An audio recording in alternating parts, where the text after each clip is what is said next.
আমরা আসলে রাঙ্গামাটি জেলা রিজার্ভ বাজারে ১ নং ওয়ার্ডে আমরা উপস্থিত রয়েছি। এটা কি ভাই পুরাতন জালিয়াপাড়া? হ্যাঁ, পুরাতন জালিয়াপাড়া উপস্থিত রয়েছে ইতি মুহূর্তে।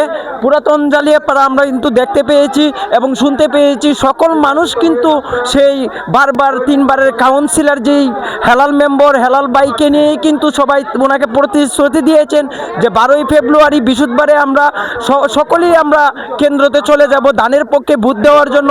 এবং আমাদের যে রাস্তাঘাটের যেই সমস্যা এবং যেই শ্মশানের যেই সমস্যাটি, সকল সমস্যার সমাধান তিনিও কিন্তু প্রতিশ্রুতি দিয়েছেন যে আমরা দেব। তিনি যদি তিনি যে প্রতিশ্রুতি দিয়েছেন সেই প্রতিশ্রুতি কিন্তু 15ই বাস্তবায়ন করতে গেলে সবাইকে বলে গেছেন যে ধানের পক্ষে ঐক্যবদ্ধ থাকতে হবে এবং ধানের প্রতি ভোট দিতে হবে। তাহলে আমার সরকার যদি আসে আমি সম্পূর্ণ কাজ আমি করে দেব আমার পক্ষ থেকে। তিনি সেই প্রতিশ্রুতি দিয়েছেন।